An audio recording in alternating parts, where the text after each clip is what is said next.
It's Wednesday night, and you know what that means. It's time for another episode of the Kicking Out podcast. Tanner is off doing whatever it is Tanner does. And this week, I am joined by Doom, wrestling underscore Doom on Twitter. Welcome to the show, sir. Hi, it's great to be here. Great episode of Dynamite to review. Yeah, definitely picked a great episode to join during because it was action packed. Yeah, and it had a little bit more, almost of an attitude with it than AEW normally has. Absolutely, I agree with you 100%. So we'll dive right into this. How about that? Sounds good to me. We start off as we do every week with JR welcoming everyone by saying it's Wednesday night, and you know what that means. He welcomes us to Chicago and to Dynamite, introduces his colleagues Tony Schiavone and Excalibur. Finally, the three commentators begin going over tonight's card. After they go over tonight's card, it's Chicago, so we hear CM Punk's music hit as he makes his way to the ring. I thought, he was going to get in the ring and QT Marshall's music was going to hit. Not the case. Instead, MJF's music hits. The crowd immediately starts booing him with asshole chants and shut up chants and all sorts of stuff. MJF says that the pipe bomb promo was Punk's best work, congratulates him, and begins running down CM Punk for being straight edge, saying, you're I never thought in all my time that I would see someone straight edge look like a meth head. MJF says that Punk cannot go toe to toe with him on the stick, and that's okay. You can drop your pipe bombs because I drop nukes. I wasn't sure how Punk was going to react. Finally, he grabbed the microphone and says, I'm so disappointed in you. MJF had mentioned how in his promos and interviews, Punk says he'll take on everyone, but never mentions MJF. And he says it's just because he's jealous in a less famous Miz. The crowd really popped for the less famous Miz chant. Basically the two go back and forth on the microphone. I have personally waited 2 years for this. As soon as MJF said the first time, I'm better than you and you know it, I said that's only going to work so long until Punk gets into that ring. And we got these two on the microphone back and forth tonight for 20 minutes, and it was fantastic. What'd you think about it? And they picked the perfect crowd to actually give us this in front of.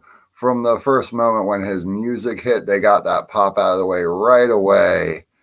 And just the timing of MJF music cutting him off right as he got to the ring. It was just chef's kiss, just so well done. Yeah. Oh my God, the liners MJF had, the liners Punk had. It's almost, you can't really say there's a winner except for us, the fans. Right. Absolutely. MJF threw out some references to Punk's time in WWE, which apparently we've completely kicked that door open and we're allowed to talk about that company as much as they want now. They've gone from subtle little jabs to flat out WWE references. The King of Kings, Mr. You Can't See Me, all brought up tonight.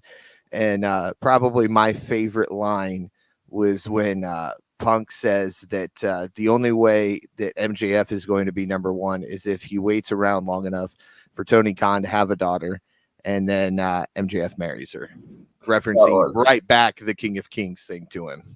Yeah, that was a great jab. The meth headline particularly popped me because I've been saying that since he came back. It's like, man, for such a straight edge, clean dude, time has not been kind to him.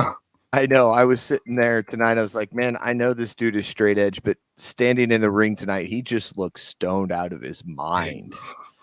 I mean, I'm like, are we sure that Punk's still straight edge here? Because he's looking a little different tonight. Yeah. So overall, I mean, absolutely fantastic fire promo. Cannot wait to see these two go at it again. Yeah, it was amazing and a nice treat from AEW to not to start the show with a talking segment. Normally it's always straight into a match, and I love the variety they've been giving us lately. Yeah, they were starting to get a little too predictable, in my opinion, in the last few weeks. What predictability? You can't even guess what they're going to do next. Exactly. They go to commercial break, which I saw that one coming. Setting up for the CM Punk versus QT Marshall or QT Marshall, depending on who you ask, match. CM Punk takes down QT when we get back from commercial break with a shoulder tackle. Punk gets hit by Marshall. However, he comes right back and hits Marshall with 4 body slams in a row. Nick Camarado gets caught grabbing CM Punk's leg. Paul Turner sends Aaron Solo and Nick Camarado to the back. Marshall gets a few shots in. However, Punk sends Marshall down with a back elbow. Punk then sends Marshall to the corner hard. Marshall returns the favor. Marshall controls the match quickly. However, Punk hits Marshall with a back body drop and then clotheslines Marshall over the top rope. So we go to our first picture-in-picture with QT Marshall in control.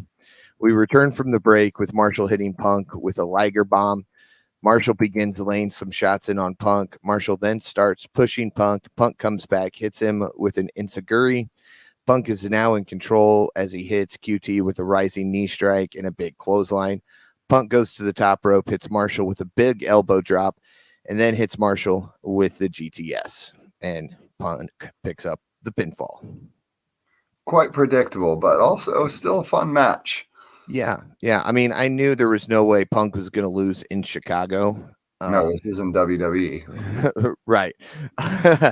But I still enjoyed the back and forth. QT did get over a little bit, in my opinion. Got to showcase some of the work that he hasn't been able to showcase with some of the other wrestlers. And I think one of my favorite lines came from JR when he says, "Go to effing sleep." Yeah. Just like that. JR really knows how to call him. And I saw a lot of people complaining before this match and during Rampage about how it was poorly set up and just wasn't the match they wanted to see in the Chicago town. But I think QT is really a great foil for this type of match. Him and the Nightmare Factory really work well as the silly heels that aren't really going to get over. Right. And of course, if QT eats a loss, it's not a big deal for him. Some of the other guys, they're trying to push him up and get those bigger wins for him and stuff. So to have some of the other guys that we would have loved to have seen eat a loss tonight could have done worse for them than it did for QT. Yeah. Let's save those matches for bigger events. Yes. Next we go backstage. Tony Schiavone, who has done more interviews, I think, here recently than he's called matches, it feels, is backstage interviewing Jurassic Express and Christian Cage. Christian Cage says everything is working in their favor. Cage then says that Jurassic Express is the top-ranked tag team in the division, and Cage says he will help them win the AEW tag team titles.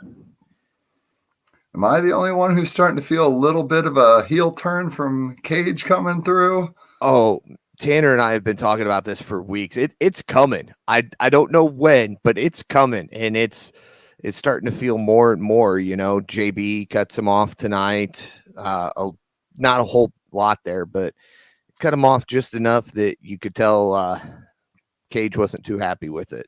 Yeah.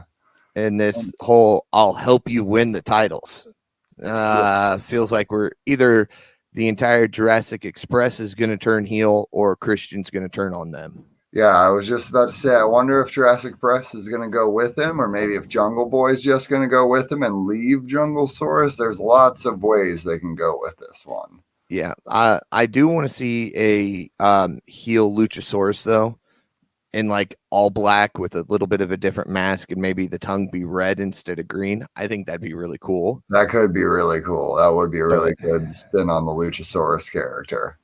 Just a nice little way to freshen up that character without doing a drastic thing to him.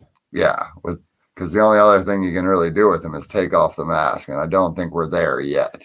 No, we saw that when he did a brief stint over in NXT. I don't want to see it again. Yeah. Next, Eddie Kingston's backstage cutting a promo for his match on this Friday's Rampage and thanking everybody and happy Thanksgiving. He congratulates Mox on what he's doing, tells him happy Thanksgiving to you, your wife, your daughter, your entire family, and then he's interrupted by Daniel Garcia in 2.0. Matt of 2.0 mentions Moxley, which sets Kingston off. They begin fighting. However, the producers break it up. And I got to say, that cup of coffee looked extremely hot. Yeah, from his reaction especially. Yeah. I wonder how much that reaction is from what he said, because I almost feel like that line was just a touch too far. Yes. Yes. Almost as if he was supposed to mention Moxley, but not in that extent. And because, Eddie got fired up pretty quickly, but oh, yeah. There was still plenty of steam coming off that coffee, and it hit him straight in the face. So, yeah, I definitely hope he's okay after that. Yeah. Hopefully, I'm wondering if it was supposed to be like throw it at his chest or something like that, and Garcia just got caught up and threw it in his face, or maybe it was supposed to be the cake. Yeah, maybe it was supposed to be knocked on the floor. Who knows? Yeah. We go to a commercial break, come back. Bear Country's in the ring, and Gun Club makes their way down. The match starts with a cheap shot. However, Bear Country is ready for the Gun Club. Austin Gunn gets involved. Bronson and Boulder Bear on the outside and is down after being sent into the steel steps. We get one Bear into the barricade, one into the steps, and I can't ever keep straight who's Bronson and who's Boulder. The action finally returns to the ring. Colton hits Bear Bronson with the Colt 45 to win. After the match, Sting and Darby Allin come out. Austin Gunn charges towards Sting. However, Austin gets cut off, laid out by Darby Allin. Darby and Sting head to the ring, and this causes Billy and Colton to retreat. I'm not sure how I feel about. Did not know this match was coming. I didn't even know it was going to be on the card. I'm surprised Gun Club's on Dynamite, honestly. Yeah, and mentioning their undefeated record on Dynamite was a little weird too. It's like now what you kind of got to do something with them. Exactly. You can't just leave them on Dark and Dark Elevation anymore because now you've mentioned that they're gun defeated.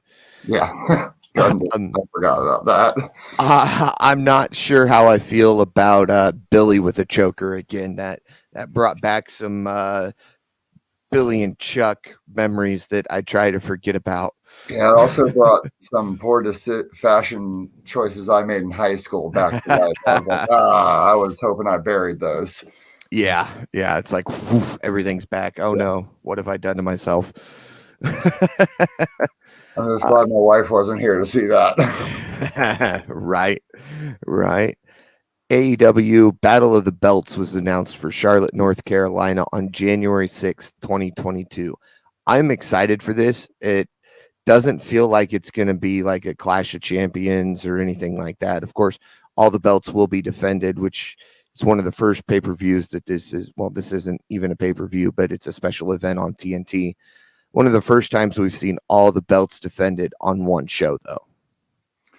Yeah, and I'm intrigued with it being the first TNT special, how much they're willing to put into these specials, and like if we will see any title changes. Because I'm guessing that's when we're gonna get Bryan Danielson versus Hangman, and I'm intrigued on who we're gonna get with Guevara because there's a lot of options.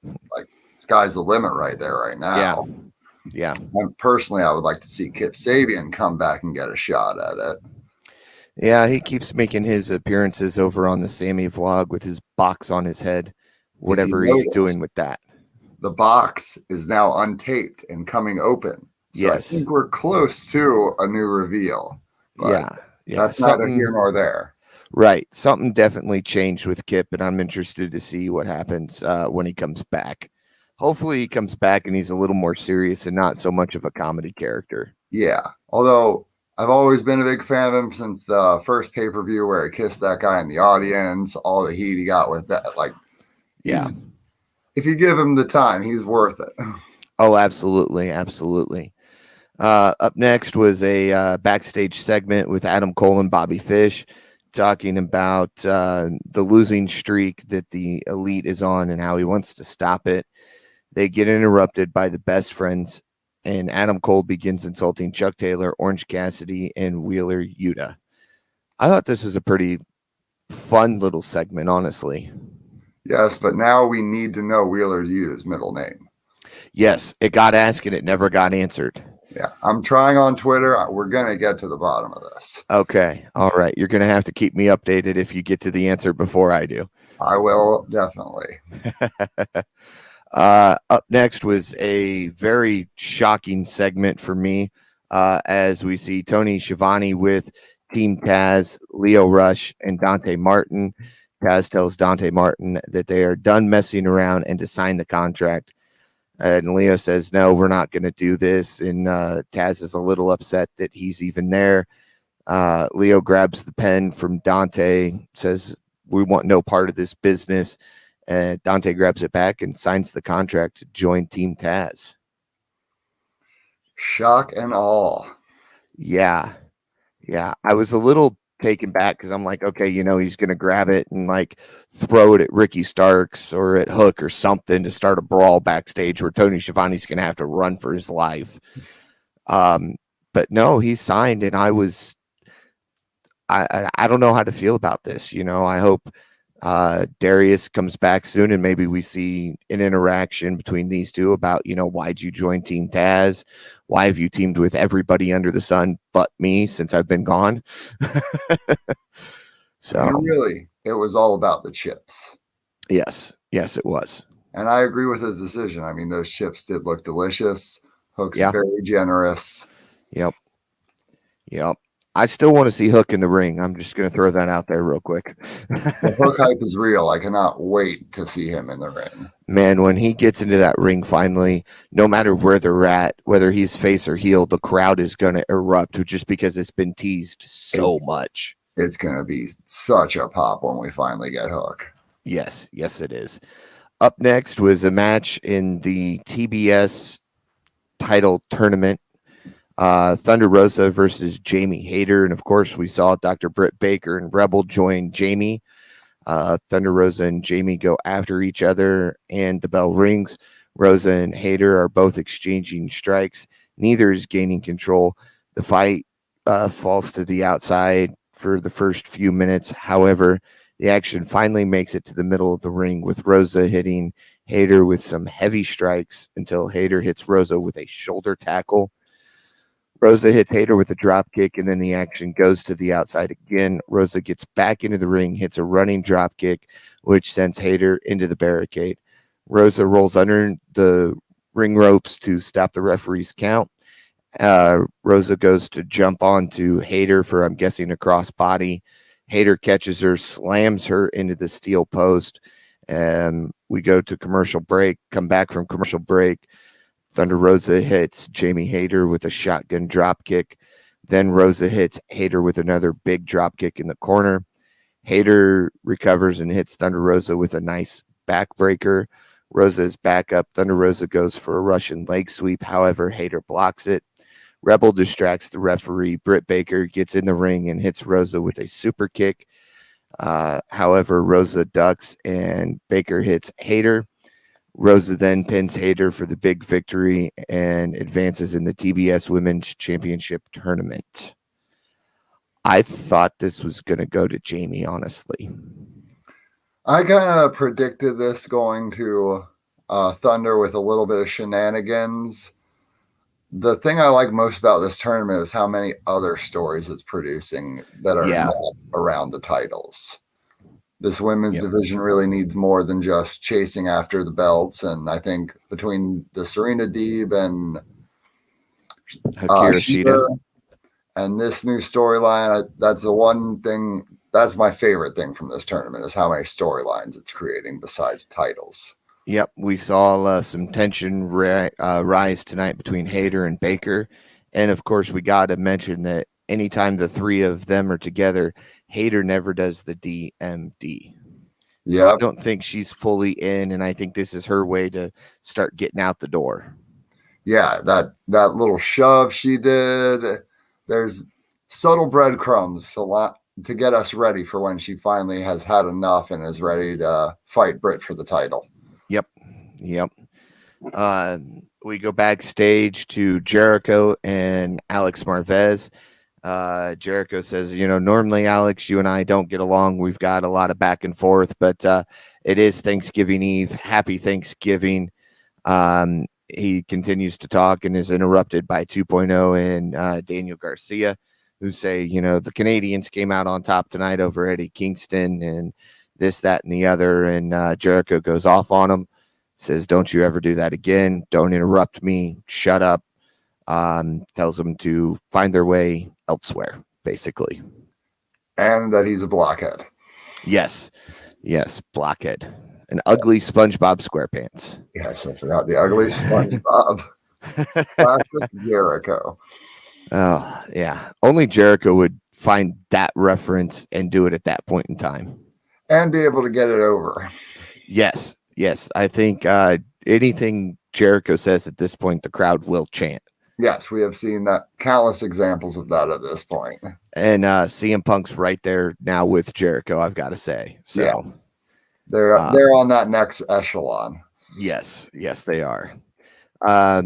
We see next up Dr. Britt Baker having her Friendsgiving dinner with Rebel and Tony Schiavone. Schiavone says he has some bad news and shows her a clip from All Out. And the clip shows that Riho was never eliminated from the Casino Battle Royale and that Tony Khan has signed them for a match on this Friday's Rampage. It's the Black Friday deal match. Yeah, I do like that they are taking some of their mistakes and making them canon and using them to make new matches. Although I think they need to get better about other ways for them to earn title shots rather than having to beat the champion. Yeah, I get really tired of you're going to face the champion, and if you win, you'll get a shot at the title. Yeah, because they never win. Exactly. And I feel like that's another company has overused it so much over the years that's why we're a little sick of it. But I also feel like this company is creative enough to find other ways of making title shots. Yeah. And normally some type of side story does come out of these. Yes. So it's not like, oh, you're the number one contender. If you fight me and you win, you get a match. If not, oh, well. And then, now you're, at the bottom of the rankings again. Yeah. And we get Rio on TV, so I can't really complain. Right. Rio on TV is always a good thing. Better than on YouTube. Exactly. Up next is what you and I both referenced as should have been the main event, and that's Bryan Danielson versus Colt Cabana. The match begins with Danielson and Cabana countering each other's holds. Danielson takes a cheap shot at Cabana when the referee has to break it up. Then Danielson begins hitting Cabana with some massive chops and kicks. Danielson is just laying it on Colt at this point. The crowd starts chanting Colt Cabana. Danielson goes for a big running drop kick. Danielson misses, though. Cabana goes for a splash. However, he misses, and Danielson hits Cabana with a release German suplex. Danielson and Cabana are on the top rope, and Danielson gets knocked off. Colt Cabana hits a moonsault and goes for the pin. However, Danielson kicks out. Danielson lays in some more heavy shots, and Danielson takes Cabana down after some severe kicks to the back of Colt's head. Finally, Danielson locks in the label lock to get the victory.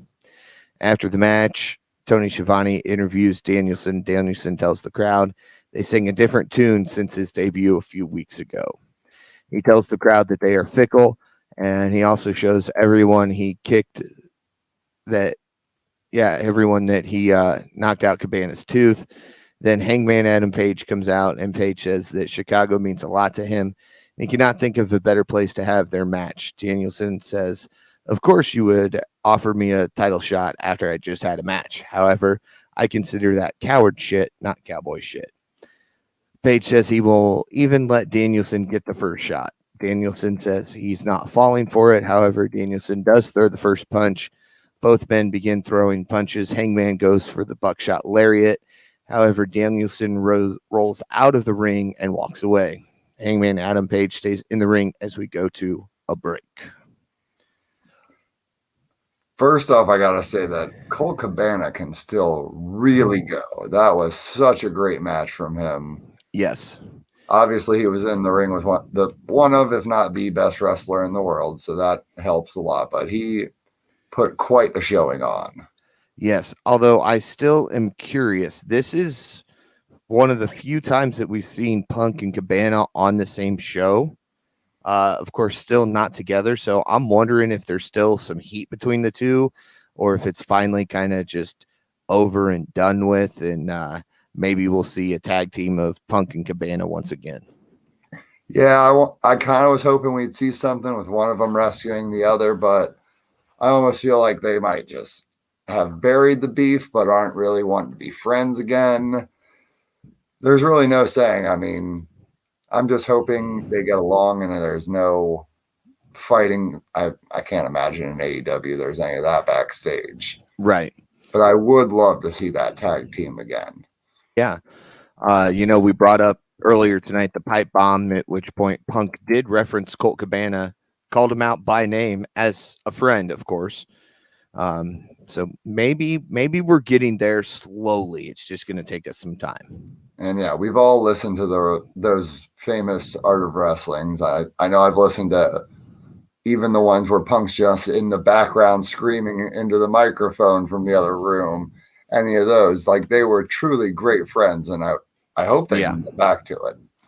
Oh, absolutely. It would be great to have them as a friendship again, and then eventually form a tag team outside of Dark Order, of course. Yeah. Don't need Punk in Dark Order. Oh yeah, and shout outs to Danhausen. He told Brian Danielson to send him the teeth to his PO box as soon as possible. Yes. Leave it to Danhausen, right? Oh yeah, love that Danhausen. Oh yeah. Up next, we get a promo hyping the upcoming Ruby Soho Chris Statlander TBS Women's Tournament match. I'm excited for this. I've got a feeling it's going to go to Ruby, but still, Ruby, Chris in the same ring, it's going to be electric. Oh yeah, it almost feels like it has to go to Ruby at this point. I mean, her getting immediately thrust into the title picture and losing it. Then she can't just immediately lose in her quarterfinal match in the tournament. They got to give her something. Yep, absolutely. Up next, we get an 8-man tag match for our main event. It's Malachi Black, FTR, and Andrade El Idolo versus Cody Rhodes and Death Triangle. Cody Rhodes and Dax Harwood begin the match. They start with a collar and elbow tie-up. Rhodes takes Harwood down first. Harwood takes Rhodes down with a shoulder tackle. Harwood goes for a slingshot suplex. However, Cody escapes it. Rhodes throws his belt into the crowd. The crowd chants for them to throw it back, and a fan does, to the surprise of Rhodes, Pac, and everybody else in the ring. Yeah, especially Aubrey. She was really scared by it. Yeah, I mean, that came a little too close to Aubrey, in my opinion. But I'm glad it didn't hit her. Right, especially after everything we saw happen Monday night. I'm really glad that everything was just a belt flying through the air. Pac gets tagged in. Pac gets in some shots on Harwood. Harwood makes it over to his tag partner, Cash Wheeler, for the tag. Wheeler showboats a little bit, as he always does, and Pac makes him pay for it. He takes Wheeler down hard. Pac tags in Penta El Zero. Penta lands some strikes on Cash Wheeler. Wheeler gets away from Penta, tags in Andrade. Penta gets away from Andrade, tags in his brother, Ray Phoenix. Phoenix hits Andrade with an enziguri and hits Andrade with a combination move. Rhodes tags himself in, and the crowd begins to boo until Rhodes gets attacked. Now Malachi Black gets tagged in, and he gets some strikes in on Rhodes. We go to our last picture-in-picture commercial break with Wheeler in control over Phoenix. Come back from the break. Penta takes out FTR with a double DDT. Penta hits Andrade with a backstabber. Pac tags himself in and hits Malachi with a shotgun dropkick. Wheeler hits Pac with a massive backbreaker. Rhodes is tagged in, hits Pac with a super kick. Finally, Pac sends Andrade with a belly-to-belly suplex into the corner turnbuckle. Now everyone is out of the ring. However, Tully Blanchard is in the ring. Arn Anderson gets in the ring and they're about to go at it. However, Jose Garcia gets in the ring and both Tully and Arn hit Garcia, send him out of the ring. Cash Wheeler and Dax Harwood are in the ring to back up Tully. However, Ray Phoenix flies in, taking them both out. Malachi Black sprays the black mist into the eyes of Pac. Andrade then hits Pac with the hammerlock DDT, and that gets him and his team the victory. So they're all standing in the ring celebrating as the show goes off the air. I must have missed it in the picture-in-picture when Andrade El Idolo lost his pants. Yeah, I saw something about that too, and I didn't see that part. I didn't see that part either. When they came back and he was just pantsless, it was a little jarring.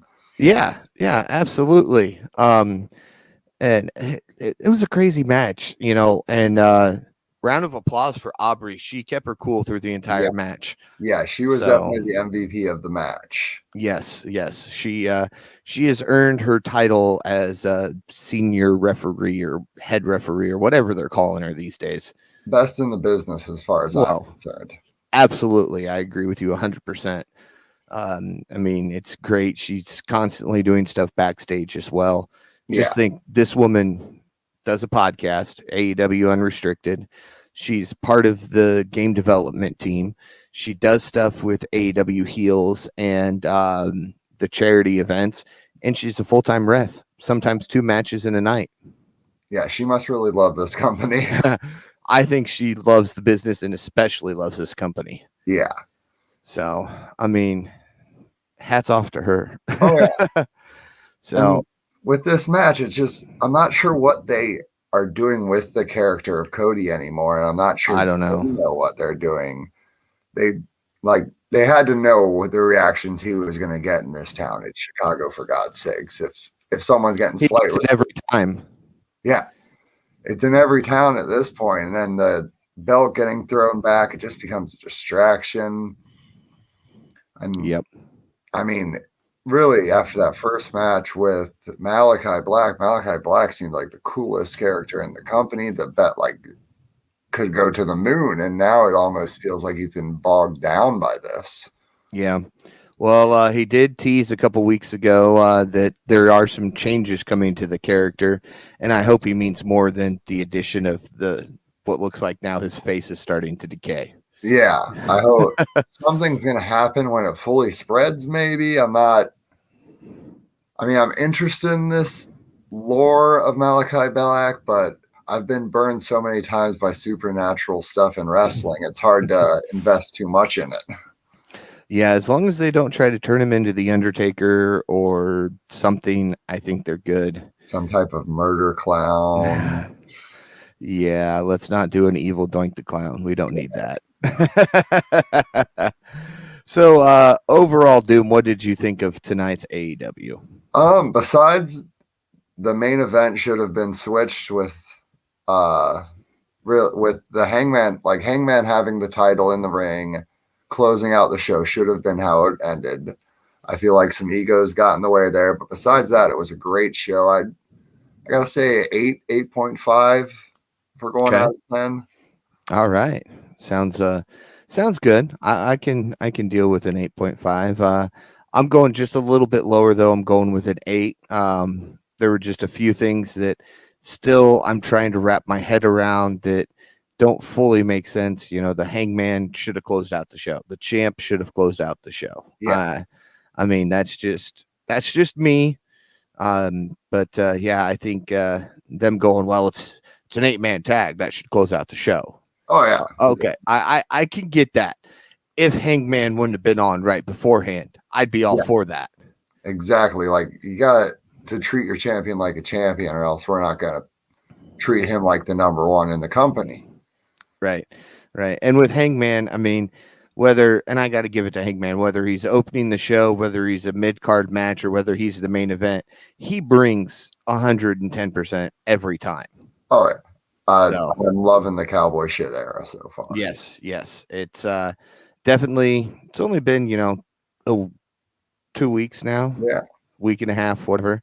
And it definitely feels like it's going to be a great era. going to be hopefully a full year. We had Kenny just shy of a year as the longest reigning champ, so let's let Hangman surpass that.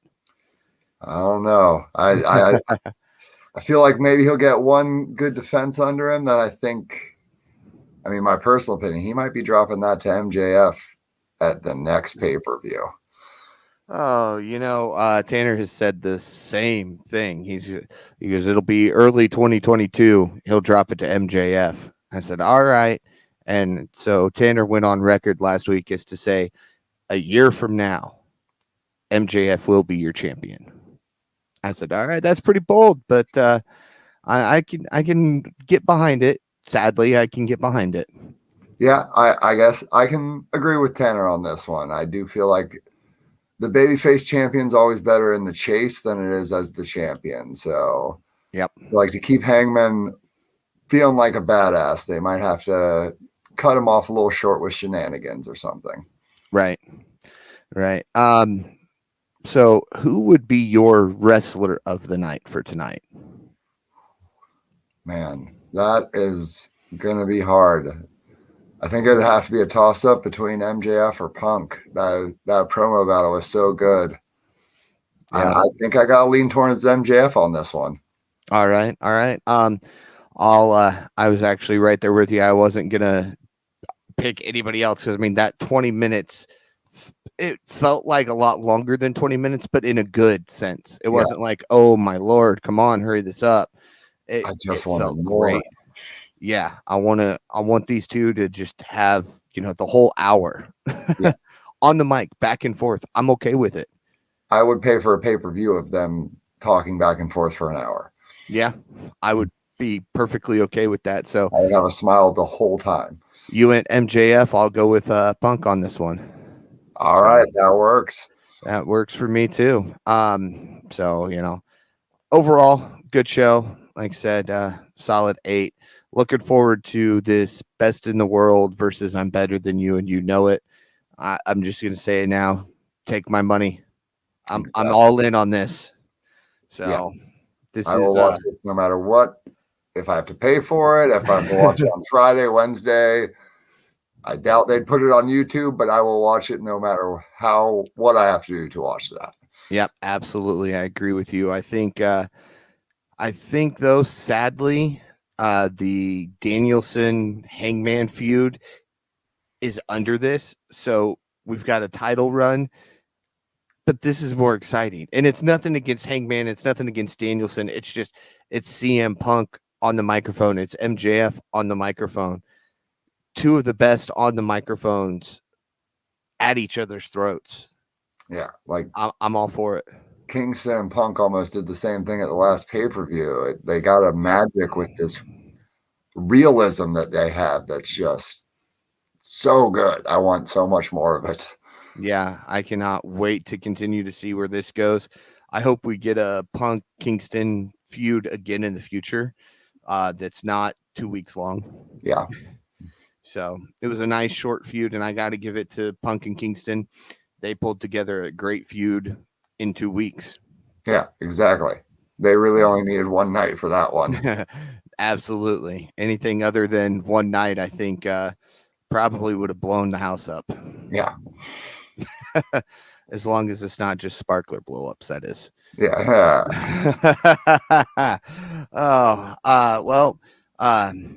Doom, thank you so much for joining us tonight. Been great having you on here. We'll have to definitely do this again at some point. Maybe we'll get you, myself, and Tanner all going on here one night.